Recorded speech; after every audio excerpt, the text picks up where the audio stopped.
Hello children, welcome to the lesson Reproduction, the Generating System of 10th class Biological Science Part 2.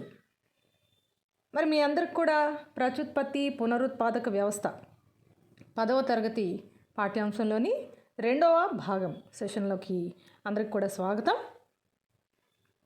Before entering into the lesson, as usual,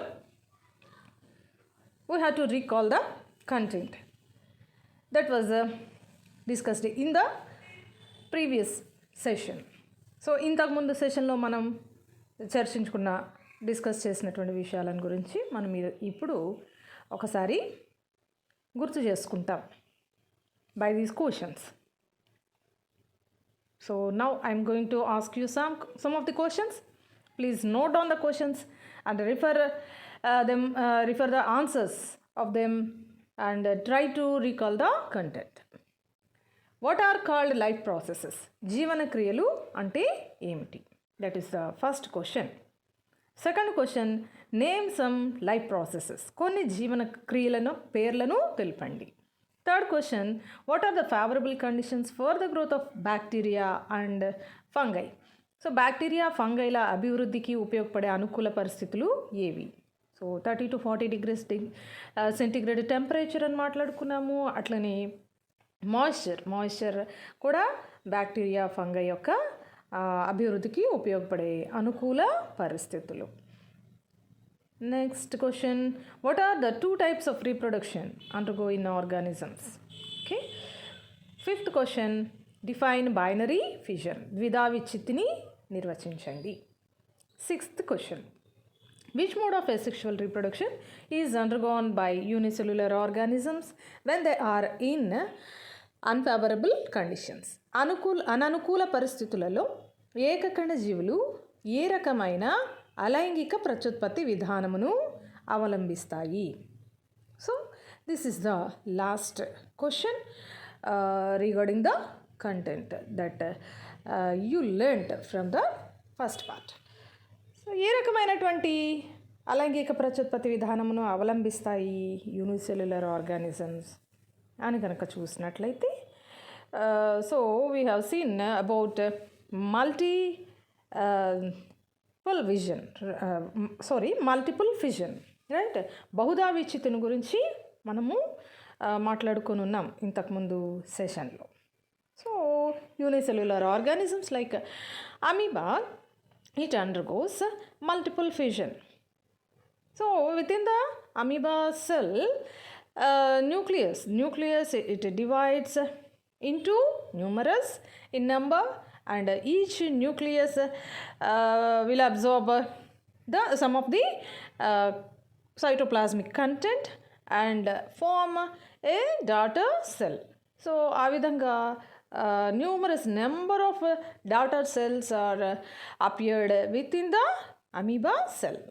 So later when amoeba enter into the favorable condition, the cyst that is formed around the amoeba cell membrane will rupture and the daughter cells come out of the amoeba. And we can say that during unfavorable conditions, unicellular organisms like amoeba and bacteria, they undergo reproduction rapidly. So మనము అననుకూల పరిస్థితులు వచ్చినప్పుడు amoeba లేదా bacteria లాంటి జీవులు మరి బహుదా విచ్ఛిత్తిని పాటిస్తాయి. అంటే లోపల ఆ కణం లోపల ఉండేటటువంటి కేంద్రకము అనేక కేంద్రకాలుగా విడిపోతుంది. ప్రతి కేంద్రకము కూడా కొంత జీవ పదార్థాన్ని తీసుకుని అది ఒక చిన్న కణంగా పిల్ల కణంగా మారుతుంది. సో దాని చుట్టూ అమీబా సెల్ మెంబ్రేన్ చుట్టూ ఒక సిస్ట్ కవచం ఏర్పడుతుంది. ఆ కవచము తిరిగి అనుకూల పరిస్థితుల్లోకి అమీబా రాగానే అది పగిలిపోయి దానిలో నుండి పిల్ల కణాలన్నీ బయటికి వస్తాయి. In the same way bacterial cell, it produces some spores inside the bacterial cell. So those spores are called endospores. So endospores అనేటటువంటి పేరుండే స్పోర్లని బ్యాక్టీరియా కణము ఏర్పరుస్తుంది. మరి బ్యాక్టీరియా చుట్టూ సహజంగానే కణకవచం ఉంటుంది. cell wall is present surrounding the cell membrane in bacteria, right? So that cell wall plays the role of the protective membrane here. So protective స్ట్రక్చర్గా అంటే రక్షక కవచంగా మరి అక్కడ ఉండేటటువంటి కణకవచం ఉపయోగపడుతుంది. బ్యాక్టీరియాల్లో అయినట్లయితే కొత్తగా సిస్ట్ ఫామ్ అవ్వాల్సినటువంటి అవసరం లేదు. ఎప్పుడైతే ఫేవరబుల్ కండిషన్స్ వచ్చాయో ఆ బ్యాక్టీరియాలో నుండి స్పోర్లన్నీ బయటికి విడుదలయ్యి అవన్నీ కూడా బ్యాక్టీరియాలుగా పెరుగుతాయి. That's why the food material that is placed in refrigerator, when it is removed from the refrigerator and it is kept outside, it will be spoiled within the less time, within a few minutes or within few hours. So కొన్ని నిమిషాలలోనే మనం ఫ్రిడ్జ్లో ఉంచినటువంటి ఆహారాన్ని అప్పటి వరకు ఫ్రిడ్జ్లో ఉంచి దాన్ని తీసి బయట పెట్టగానే కొద్ది నిమిషాలలోనే కొద్ది గంటల్లోనే ఆహారము చెడిపోతుంది, పాడైపోతుంది. దానికి కారణం ఏంటి? The reason for spoilage of food that is removed from the refrigerator soon is multiple fission that is performed by the bacteria. You know that bacteria are responsible for spoilage of food. ఇంతకుముందు క్లాసుల్లో మీరు నేర్చుకున్నారు, తెలుసుకున్నారు. Bacteria కణాలు ఆహారం పాడవడానికి కారణం అనేటటువంటి విషయము. కాబట్టి ఆ బ్యాక్టీరియా అన్ఫేవరబుల్ కండిషన్స్లో ఉంది ఎప్పుడు ఫ్రిడ్జ్లో ఉన్నప్పుడు. కాబట్టి it undergoes multiple fission. So బహుదా విచ్చిత్రది పాటిస్తుంది. ఎప్పుడైతే ఆహారాన్ని బయట పెట్టామో ఫేవరబుల్ కండిషన్స్లోకి, when it returns to the favourable condition, the endospores that is produced by the bacterial cell will be ruptured out.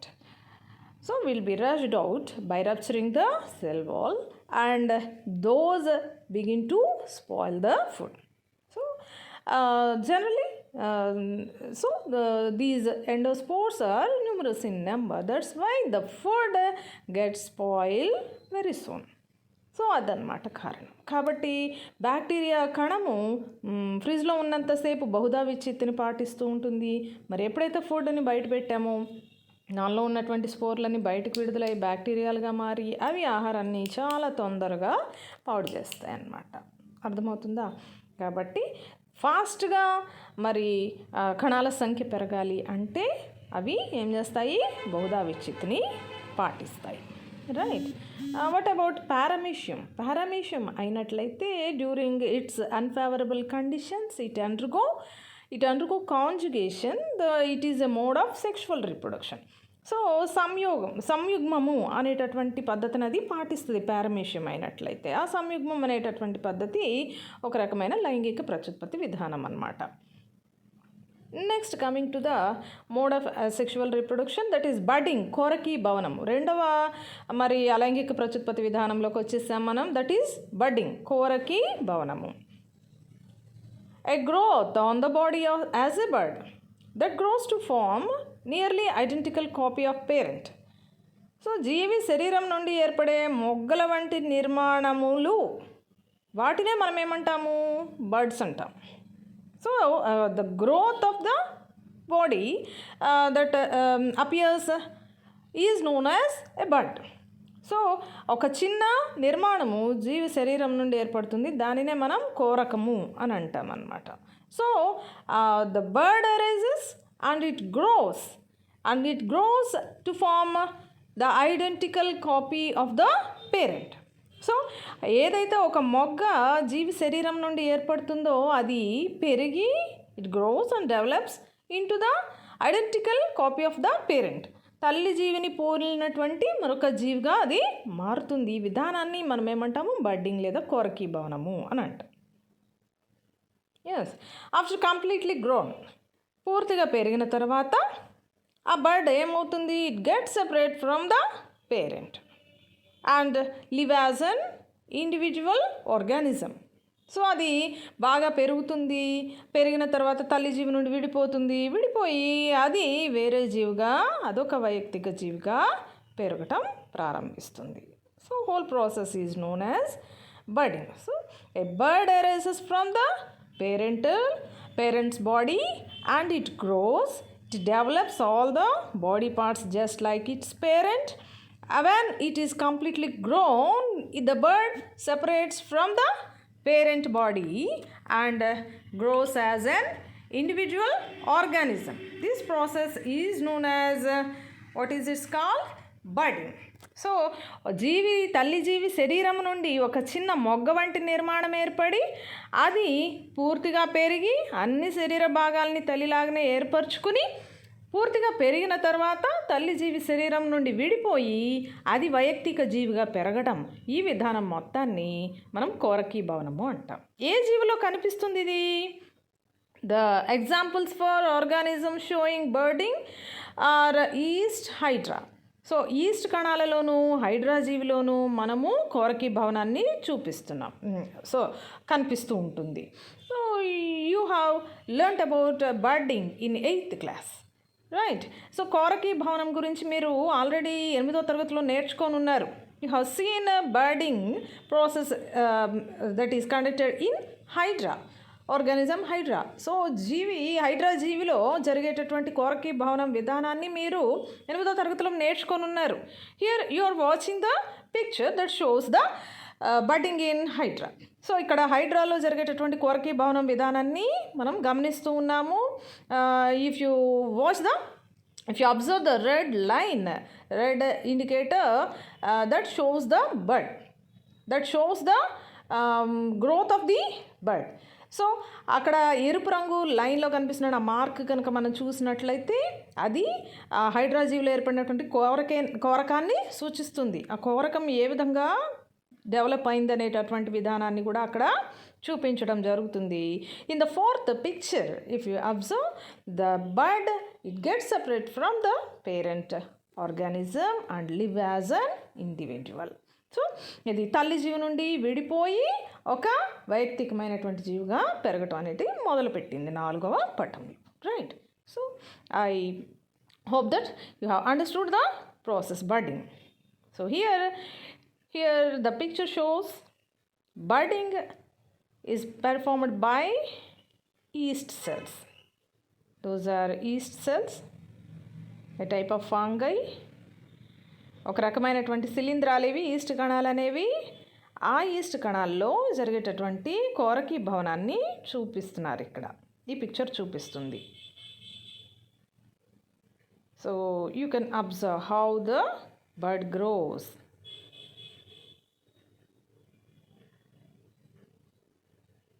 Yeah, right. And it turns to be the identical copy of the parent. అక్కడ కోరకం ఏ విధంగా పెరుగుతుంది, ఏ విధంగా అచ్చం తల్లి జీవిలాగా మారుతుంది అనేది మనకు అక్కడ కనిపిస్తుంది. The bird arises and it shares the cytoplasmic material from the parent as well as the nucleic substance and it grows just like it's parent, right? So అది తల్లి జీవి నుండి జీవ పదార్థాన్ని, కేంద్రక పదార్థాన్ని కూడా తీసుకుంటుంది, షేర్ చేసుకొని పెరుగుతుంది తల్లి జీవిలాగానే. Okay, next coming to fragmentation, ముక్కలవ్వడం. ఈ ముక్కలవ్వటం అనేటటువంటి ప్రాసెస్ వేటిలో జరుగుతుంది అని కనుక మనం ఆలోచించినట్లయితే algae, fungi and some of the land plants. So moss మొక్కలు అంటారు, అటువంటి మొక్కలలో మరి ఫ్రాగ్మెంటేషన్ అనేటటువంటి ముక్కలు అవ్వటం అనేటటువంటిది జరుగుతూ ఉంటుంది. Which are mosses are the lower plants. So అవి దిగువ స్థాయికి చెందినటువంటి మొక్కలు అన్నమాట. అంత ఎక్కువ అభివృద్ధి చెందినటువంటి లక్షణాలు లేనటువంటి మొక్కలు, మాస్ మొక్కలు, వాటిలో కూడా ఈ ఫ్రాగ్మెంటేషన్ అనేది కనిపిస్తుంది. In unfavourable conditions, so when do algae and fungi undergo fragmentation? During their unfavorable conditions. Okay, so వాటి యొక్క అననుకూల పరిస్థితుల్లో శైవలాలు కానీ శిలీంధ్రాలు కానీ you know that the body of algae and fungi are like hyphae. So ఏ విధంగా ఉంటుంది? Like the body is like threads కదా, ఒక దారపు లాంటి శరీర నిర్మాణాన్నివి కలిగి ఉంటాయి శైవలాలు కానివ్వండి, శిలీంధ్రాలు కానివ్వండి. You know that is called hyphae, right? During unfavourable conditions the long thread like hyphae will be cut into some pieces. Okay, so అననుకూల పరిస్థితుల్లో ఈ శైవలాలు శిలీంధ్రాల యొక్క తంతువులు అనేక ముక్కలుగా విడిపోతాయి. What happens then? Each piece of the hyphae will grow into full form whenever the favorable conditions attain. So ఎప్పుడైతే తిరిగి అనుకూల పరిస్థితులు వచ్చేసాయో ఆ శిలీంధ్రానికి లేదా శైవలానికి ఫేవరబుల్ కండిషన్ అంటే ఏముండాలి? It lives in water, so that the source of the habitat of the algae will be filled up with water again. ఓకేనా? కాబట్టి శైవలాలు నీళ్ళలో ఉండేటటువంటి జీవులు కాబట్టి వాటికి అనుకూల పరిస్థితులు ఏంటి అంటే ఎప్పుడైతే మరలా వాటి యొక్క ఆ హ్యాబిటేట్ ఆవాసం అనేటటువంటిది నీటితో నిండిపోతుందో అది ఫేవరబుల్ కండిషన్ అయిపోతుంది అనమాట. సో అనుకూల పరిస్థితులు రాగానే each piece of the hyphae will grow as the individual organism. So తంతువు నుండి ఏర్పడిన ప్రతి ముక్క కూడా పూర్తి జీవిగా పెరిగిపోతుంది అనమాట. So this process is known as fragmentation, ముక్కలవ్వటం. ఓకేనా? So as I said prior, some of the land plants like mosses also undergo fragmentation. So mosses లాంటి మొక్కలలో కూడా, మాస్ మొక్కల్లో కూడా ఈ ముక్కలవ్వటం అనేటటువంటిది జరుగుతుందన్నమాట. Next coming to another mode of asexual reproduction, that is parthenogenesis and parthenocarpy. Parthenogenesis, parthenocarpy. What are these modes of reproduction? So let us see. ఏంటివి అంటే ఇప్పుడు మనం చూస్తాము. Type of reproduction in which organisms are produced from eggs without fertilization with sperms. So ఇక్కడ sperm cells, so sperm cells అనేటటువంటి వాటితో అంటే శుక్రకణాలతో వాటి యొక్క ప్రమేయం అనేది లేకుండా మరి ప్రత్యుత్పత్తి కనుక కేవలము అండాల ద్వారా మాత్రమే ప్రత్యుత్పత్తి జరుగుతుంది. అంటే ఇక్కడ ప్రత్యుత్పత్తిలో అండాలు మాత్రమే పాల్గొన్నట్లయితే అటువంటి రకమైనటువంటి అలైంగిక ప్రత్యుత్పత్తి విధానాన్ని మనం ఏమంటాము? పార్థెనోజెనసిస్ అంటాం.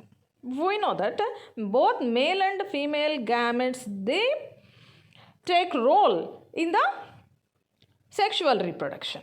సో లైంగిక ప్రత్యుత్పత్తిలో అయినట్లయితే స్త్రీ పురుష సంయోగ బీజాలు రెండూ కూడా పాల్గొనవలసి ఉంటుంది. We know that, right? So here without the performance of male gamete, only the female gamete undergoes reproduction. So ఇక్కడ పార్థెనోజెనసిస్ విధానంలో ఏం జరుగుతుంది? శుక్రకణాలు అంటే మేల్ గ్యామెట్స్ అంటే పురుష సంయోగ బీజ కణాలు వాటి యొక్క సంబంధం లేకుండా, వాటి యొక్క ప్రమేయం లేకుండా కేవలం అండాలు మాత్రమే ఇక్కడ ప్రత్యుత్పత్తిలో పాల్గొంటున్నాయి. So it is considered as asexual reproduction, mode of asexual reproduction. Okay, కాబట్టి దీనిని మరి అలైంగిక ప్రత్యుత్పత్తి విధానంగా మనం పరిగణిస్తాం. ఏటిలో జరుగుతుంది? ఏ జీవుల్లో జరుగుతుంది? Parthenogenesis it occurs in insects and reptiles. So కొన్ని కీటకాల్లో జరుగుతుంది, అలానే కొన్ని సరీసృపాలైనటువంటి జీవుల్లో కూడా జరుగుతుంది. లైక్ స్నేక్స్, లేకపోతే లిజర్డ్స్, లేకపోతే కెమిలియాన్స్, తర్వాత డ్రాగన్స్ ఎట్సెట్రా. సో ఈ జీవులన్నిటిలోని పార్థెనోజెనసిస్ అనేది జరుగుతుంది. So the picture shows honeybee. Parthenogenesis undergoes in honeybees. You know honeybees. So తేనెటీగలు మనకు బాగా తెలిసినటువంటివి. సో ఆ తేనెటీగల్లో జరిగేటటువంటి పార్థెనోజెనసిస్ని ఇక్కడ మనం పిక్చర్లో చూస్తున్నాం. In the hive of honeybee there are 3 types of bees. 3 రకాలైనటువంటి తేనెటీగలు ఉంటాయి పట్టులో. ఒక తేనె పట్టులో 3 రకాలైనటువంటి తేనెటీగలు ఉంటాయి. The first type is queen bee. It is female. So ఒక రాణి ఈగ ఉంటుంది, అది ఆడ ఈగ. సో రెండో రకమైనటువంటి జీవులేంటి? Drones. They are called drones. All the drones are male in nature. So డ్రోన్లు అనేటటువంటి తేనెటీగలు రెండో రకమైనవి, అవన్నీ కూడా మగవి. మూడో రకమైనటువంటివి ఏంటి? వర్కర్ బీస్ అంటే శ్రామిక తేనెటీగలు. సో శ్రామిక ఈగలు అన్నీ కూడా ఆడవి. సో డ్రోన్లు తప్ప మిగిలినటువంటి జీవులన్నీ కూడా ఆడజీవులే. How do they appear? ఏ విధంగా వస్తాయి అవి? Here the picture shows the appearance of different types of honeybees by undergoing parthenogenesis, right? So in the first picture there is a diploid female bee. ఇక్కడ డిప్లాయిడ్ ఫీమేల్ బీ కనిపిస్తుంది. ఇక్కడ మనకు చూసినట్లయితే diploid, haploid అనేటటువంటి రెండు పదాలు కనిపిస్తాయి. Diploid, haploid. What are these conditions? So this diploidy and haploidy are the conditions. They refer the chromosomes, number of chromosomes, pairing of chromosomes. So క్రోమోజోమ్ల యొక్క జతల్ని సూచిస్తాయి ఈ డిప్లాయిడీ, హ్యాప్లాయిడీ అనేటటువంటి రెండు స్వభావాలు. అంటే ఏకస్థితికము. హ్యాప్లాయిడీ మీన్స్ ఏకస్థితికము, డిప్లాయిడీ మీన్స్ ద్వైస్థితికము. ఈ రెండు కండిషన్స్ కూడా. సో డిప్లాయిడీ అంటే ఏంటి అంటే in the nucleus of each cell in every organism, in the nucleus of each cell there present some pairs of chromosomes, some of the pairs of chromosomes. These chromosomal number varies from species to species. ఒక జాతికి ఇంకొక జాతికి మరి ప్రతి కణములోను ఈ కేంద్రకంలో ఉండేటటువంటి క్రోమోజోముల సంఖ్యలో మార్పు ఉంటుంది. For example, humans have 46 number of chromosomes. That means 23 pairs of chromosomes we have in each cell of the body. మన శరీరంలో ఉండే ప్రతి కణంలోనూ 46 క్రోమోజోములు అంటే 23 జతల క్రోమోజోములు ఉంటాయి. అండ్ హనీబీస్ విషయానికి కనుక వచ్చినట్లయితే 16 క్రోమోజోమ్స్ ఉంటాయి. వాటిలో ఎన్ని ఉంటాయి? 16 క్రోమోజోములు ఉంటాయి అన్నమాట. సో ఆ క్రోమోజోముల నెంబర్ అనేటటువంటిది మారుతూ ఉంటుంది. ఈ క్రోమోజోమ్స్ అనేవి ఎక్కడి నుండి వస్తాయి? These are the strands of DNA, the genetic material that is present in nucleus. You learned in 8th class this thing. ఈ విషయం మీరు 8వ తరగతిలో నేర్చుకున్నారు. కేంద్రకంలో ఏముంటుంది? జన్యు పదార్థం ఉంటుంది అని. సో ఆ జన్యు పదార్థం యొక్క ముక్కల్నే మనం ఏమంటాము? ఏమంటాము? క్రోమోజోములు అని అంటాం అనమాట. సో ఈ క్రోమోజోమ్స్ అనేటటువంటివి ఎక్కడి నుంచి వస్తాయి? The genetic material that is derived from our parents. So ఆ జన్యు పదార్థము లేదా క్రోమోజోములు ఎక్కడి నుండి వస్తాయి? మనకి మన పేరెంట్స్ నుండి వస్తాయి. మన పేరెంట్స్ యొక్క సెల్స్ రెండు కలిస్తే కదా మనం ఎంబ్రియో అనేటటువంటిది తయారయ్యి అది పెరిగి మనం తయారయ్యాం. కాబట్టి మన పేరెంట్స్లోంచి మనకు ఆ క్రోమోజోమ్స్ అనేవి వస్తాయి అన్నమాట. ఈ క్రోమోజోమ్స్ ఎలా ఉంటాయి? They are paired. Generally they are in pairs. Each set of the chromosome in a pair will be derived from both of our parents. So ఆ క్రోమోజోములు ఏ విధంగా ఉంటాయి? సహజంగా కణాలలో జతలుగా ఉంటాయి. అంటే 46 అంటే 23 అని చెప్పాను. సో 23 జతలు అని చెప్పాను. So they are in pairs. Okay, each chromosomes of a pair will be is derived from our parents, both of our parents. ప్రతి ఒక్క క్రోమోజోమ్ అంటే ప్రతి జతలోని క్రోమోజోమ్ కూడా ఎక్కడి నుండి వస్తుంది? మన పేరెంట్స్ నుండి మనకి, మన తల్లిదండ్రుల నుండి మనకి, మన లోపలికి వస్తుంది. సో అలాగా క్రోమోజోమ్స్ జతలుగా కనుక ఉన్నట్లయితే that condition is known as diploid. అలా కాకుండా ఏదో ఒక సెట్ మాత్రమే ఉన్నట్లయితే either the chromosome that was derived from our mother or the chromosome that was derived from our father, అలా మాత్రమే ఉన్నట్లయితే that condition is known as హ్యాప్లాయిడీ.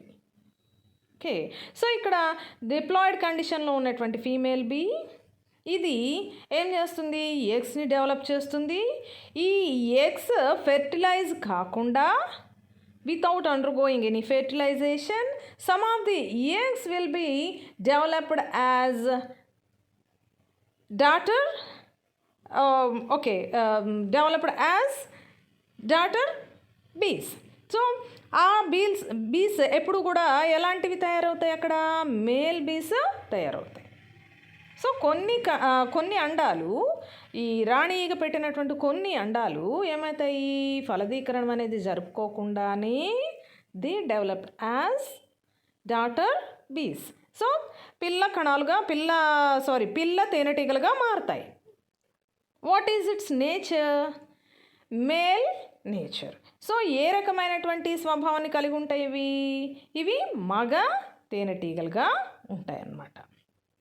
And the second condition, when the female bee produces some of the eggs, they get fertilized with the sperm cells released by the male bee. So కొన్ని కండిషన్స్లో ఏం జరుగుతుంది, గ్రుడ్లు పెట్టింది రాణి ఈగ.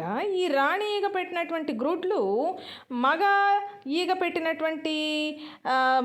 ఈగ నుండి వచ్చినటువంటి శుక్రకణాలతో ఫలదీకరణం జరుపుకున్నాయి. అలా ఫలదీకరణం జరుపుకున్నప్పుడు ఏర్పడినటువంటి డాటర్ బీస్ అన్నీ కూడా, అంటే పిల్ల జీవులన్నీ కూడా ఏ విధంగా మారుతాయి, ఆడజీవులుగా మారుతాయి. So here, whether the sex determination of bees will be defined by the fertilization. Whether the fertilization occurs, female bees will be formed. Whether fertilization doesn't occur, male bees will be formed. So ఇక్కడ అండాలు ఫలదీకరణ జరిగిందా లేదా అనేది here the effecting factor. ఇది ఒక కారకంగా పనిచేసి ఒకవేళ fertilisation జరిగినట్లయితేనేమో ఆడ తేనెటీగలు పుడతాయి, ఒకవేళ ఫెర్టిలైజేషన్ జరగకపోయినట్లయితేనేమో మగ తేనెటీగలు పుడతాయి. సో ఆడ తేనెటీగలు పుట్టడం అనేటటువంటిది పార్థెనోజెనసిస్ కాదు, it is general condition. But the arrival of the appearance of male bees without undergoing fertilization, that is the that is not rare actually, that is the condition is known as parthenogenesis.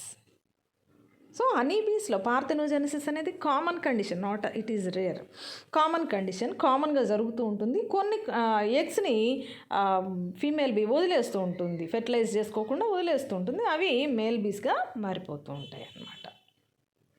So this is called పార్థెనోజెనసిస్.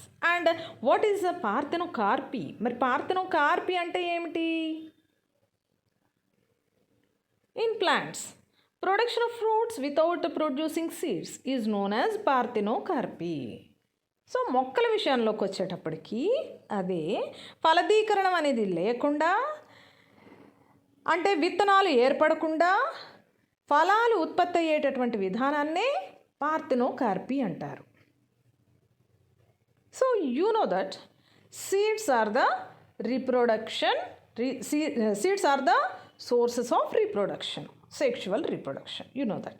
So విత్తనాలు, మొక్కల్లో ఉండేటటువంటి విత్తనాలు అనేటటువంటివి లైంగిక ప్రత్యుత్పత్తి జరుపుకొని కొత్త మొక్కలు పుట్టడానికి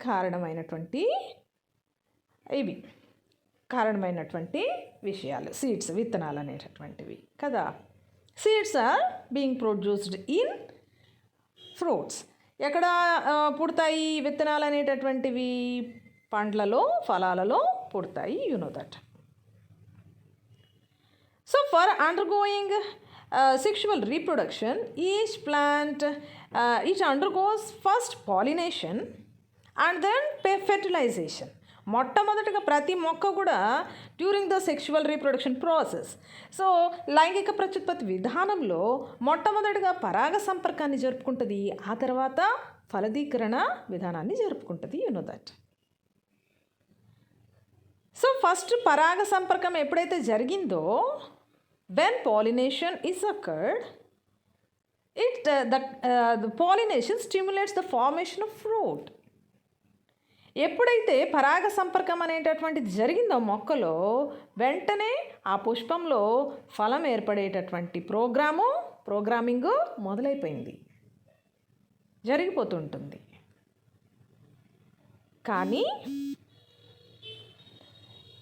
the formation of seeds that will be determined by the fertilization. కానీ ఆ పండులో విత్తనం ఏర్పడటం అనేటటువంటిది ఎవరి వల్ల డిఫైన్ అయిపోతుంది, ఎవరి వల్ల జరుగుతుంది? ఫలదీకరణం వల్ల జరుగుతుంది. Okay, understood. సో అక్కడ సీడ్స్ ఫామ్ కావాలి అంటే ఏం జరగాల? ఫెర్టిలైజేషన్ జరగాలి. Whether the fertilisation occurs or not, the flower, the ovary of the flower, it will be developed into the fruit. So అక్కడ ఫలదీకరణం అనేటటువంటిది జరిగిందా జరగలేదా అనే విషయంతో సంబంధం లేకుండా పువ్వులో ఉండేటటువంటి అండకోశం అనేటటువంటి అండాశయం అనేటటువంటి భాగము ఏమవుతుంది? ఫలంగా అభివృద్ధి చెందుతుంది.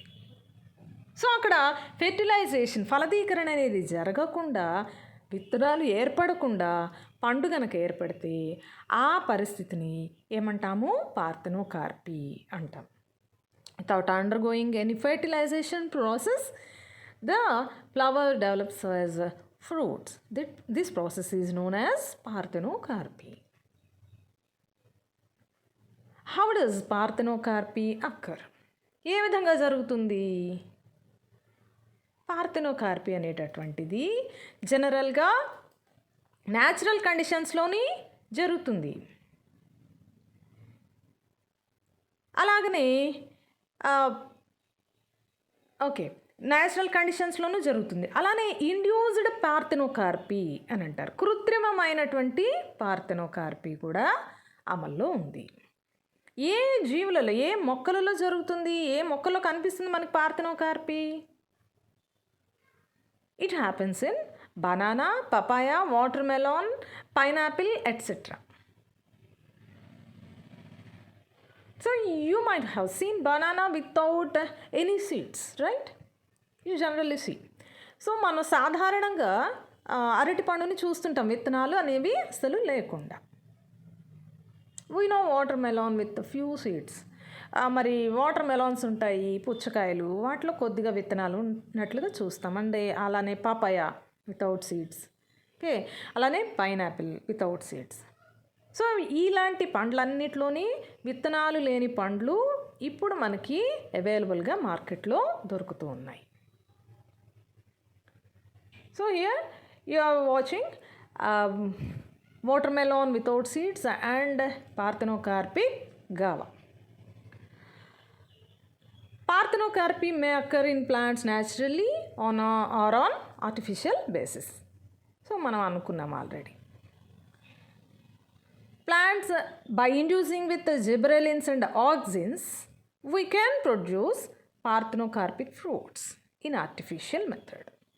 సో కృత్రిమంగా మనము విత్తనాలు లేనటువంటి పండ్లని ఉత్పత్తి చేయాలి అంటే ఏం చేయాలి? మనము ఆ మొక్కలను జిబ్బరెల్లిన్లతోనూ అలానే ఆక్సిన్లతోనూ ఏం చేయాలి? ట్రీట్ చేయాలి. ఆ వాటిని మొక్కల మీద ప్రయోగించినప్పుడు మనము పార్థెనోకార్పిక్ అంటే విత్తనాలు లేనటువంటి పండ్లని పొందగలుగుతాము. సో ఇది పార్థెనోకార్పిక్ banana. We know that.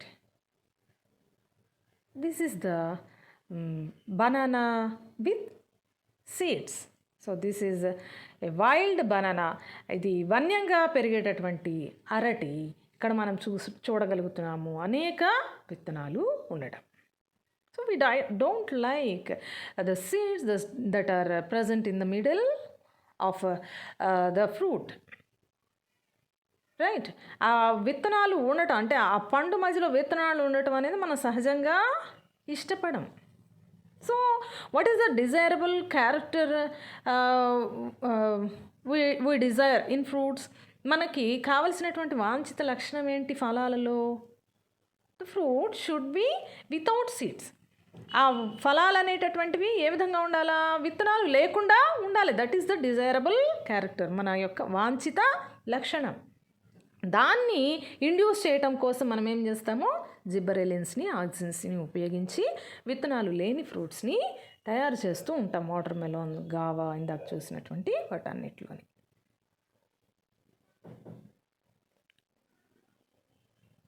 So regeneration this is also a mode of asexual reproduction.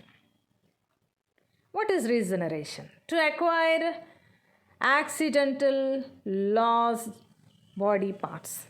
So మరలా ప్రమాదవశాత్తు కోల్పోయినటువంటి శరీర భాగాల్ని జీవి మరలా పొందగలిగితే దానిని ఏమంటాం మనం? పునరుత్పత్తి విధానం అని అంటాం. యాక్చువల్లీ regeneration occurs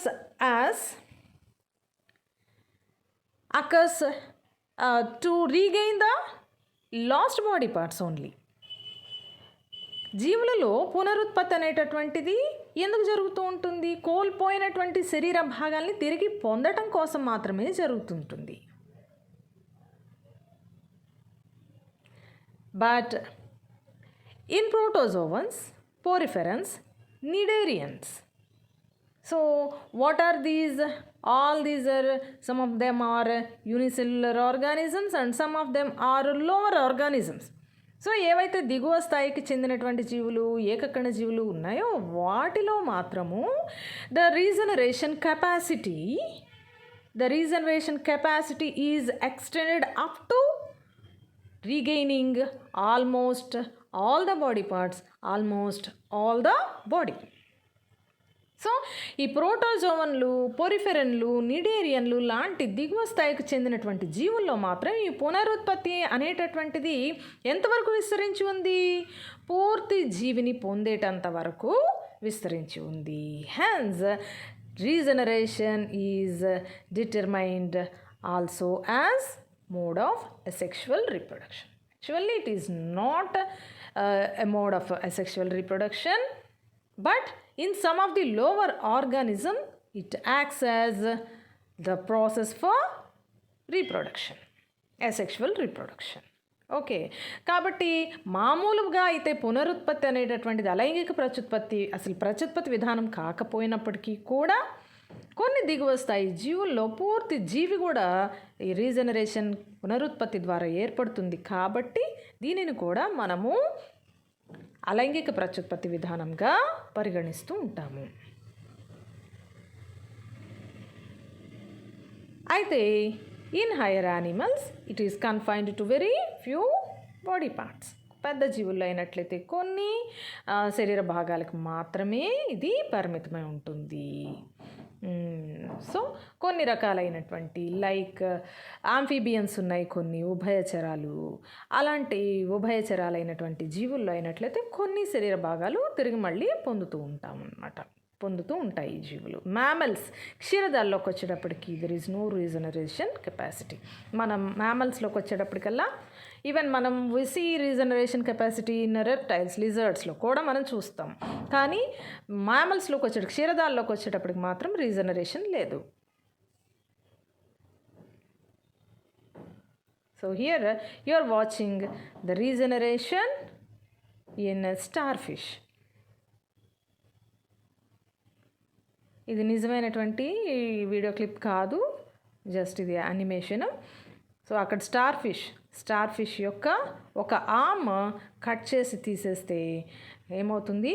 అది it develops its lost arm. ఇది కోల్పోయినటువంటి చర్మాంగాన్ని మళ్ళీ అది పొందుతూ ఉంది. Okay, and this is the picture showing regeneration in planaria అనేటటువంటి జీవి, ప్లాటిహెల్మింథస్ వర్గానికి చెందినటువంటి జీవి. ఇది ఇక్కడ చూసినట్లయితే 3 భాగాలుగా డివైడ్ అయిపోయింది, 3 భాగాలుగా కట్ అయింది. And the each of the part it develops the remaining body parts and develops as the individual organism. So ప్రతి ముక్క కూడా కట్ అయిపోయినటువంటి ప్రతి ముక్క, వేరు చేయబడినటువంటి ప్రతి ముక్క కూడా మిగిలినటువంటి శరీర భాగాలన్నింటినీ ఏర్పరచుకుని పూర్తి జీవిగా మార్పు చెందింది. అక్కడ 3 ముక్కలు 3 జీవులుగా పెరిగాయి అన్నమాట. That's why regeneration is in lower organisms is confined as that is mode of sexual reproduction. So అలైంగిక ప్రత్యుత్పత్తి విధానంగా మనం అక్కడ పరిగణిస్తున్నాం. అందుకని చిన్న జీవులలో. Here are some of the questions. So think of these questions and answers for these questions will be announced in the later session. So తర్వాత సెషన్లో ఈ ప్రశ్నలకు సంబంధించినటువంటి జవాబులు అనౌన్స్ చేయబడతాయి. ఈ లోపం వీటిని మీరు ఆలోచించి పెట్టుకోండి. Regeneration could be known as a type of fragmentation. Do you agree? Why not? This is the question. అంటే పునరుత్పత్తిని మనం ముక్కలు కావటం అనే పద్ధతిగా చెప్పచ్చా, ఎందుకని కాదు అనేటటువంటి మొదటి ప్రశ్న. రీజనరేషన్ పునరుత్పత్తి, ఫ్రాగ్మెంటేషన్ ముక్కలు కావడం అనేటటువంటిది we have seen in algae and fungi. So algae శైవలాలు, శిలీంధ్రాలైనటువంటి జీవులలో మనకు ముక్కలు కావడం కనిపించింది. అలానే పునరుత్పత్తి అనేటటువంటిది ఇక్కడ మనం ప్రోటోజోవన్స్, పోరిఫెరన్స్ అప్ టు రెప్టైల్స్ వరకు జరుగుతుందని చెప్పుకున్నాం కదా. కాబట్టి ఈ పునరుత్పత్తి, ముక్కలు కావటం రెండు సిమిలర్గా ఉన్నాయా అనేటటువంటిది ప్రశ్న అనమాట. సో సిమిలర్గా ఉంటే ఉన్నది, లేదంటే లేదు అని కన్ఫైన్ చేసుకోండి. And you can also give your answers in comments section. So comment సెక్షన్లో కూడా మీరు ఆన్సర్స్ ఇవ్వచ్చు. ఆన్సర్స్ ఇచ్చినట్లయితే నేను లేటర్ సెషన్లో మీ పేర్లు అనౌన్స్ చేస్తాను. Okay. And which type of fission would produce larger colonies in less period of time? Why? ఏ రకమైనటువంటి విచ్చిత్తిని తక్కువ సమయంలో పెద్ద కాలనీలుగా ఏర్పరిచేదిగా మనం భావించవచ్చు, ఎందుచేత? సో ఏ రకమైనటువంటి ఫ్యూజన్ అంటే 2 types of fusions are there కదా, binary fusion and multiple fusion. Okay, between these fusions, which type of fusion would produce larger colonies in less period of time during unfavorable conditions? Okay, I have given clue also. So ఏ రకమైనటువంటి విచ్చిత్తిని తక్కువ సమయంలో పెద్ద కాలనీలుగా ఏర్పరిచేదిగా మనం భావించవచ్చు అననుకూల పరిస్థితుల్లో. Okay, అక్కడ clue కూడా చెప్పేశాను. మూడవ ప్రశ్న, which mode of asexual reproduction provides maximum scope of choice of desirable characters? మనం వాంఛితమైనటువంటి లక్షణాలని పొందే అలైంగిక విధానంగా మనం ఏ పద్ధతిని చెప్పచ్చు? Among fusion, fragmentation, the budding, regeneration, parthenocarpy. Among these methods which mode among these modes of asexual reproduction, which mode it provides maximum scope of choice of desirable characters, of getting desirable characters? మనం కావలసినటువంటి లక్షణాలని పొందే రకమైనదిగా మనం ఏ రకమైనటువంటి అలైంగిక ప్రత్యుత్పత్తి విధానాన్ని చెప్పగలుగుతాము? విచ్చిత్తి, కొరకీభవనము, ముక్కలు కావడము, పునరుత్పత్తి, పార్థెనోకార్పీ, పార్థెనోజెనసిస్, వీటన్నిటిలోని. ఓకే, సో ఆలోచించండి. మొత్తం 3 ప్రశ్నలు ఉన్నాయి. క్వశ్చన్ నెంబర్ ఇవ్వండి, క్వశ్చన్ నెంబర్ ఇచ్చి ఆన్సర్ ఇవ్వండి కామెంట్ బాక్స్లో. ఓకే, కామెంట్ సెక్షన్లో, right? So let us stop here this session and we can meet again in the later session. Okay, until then, bye children, all the best.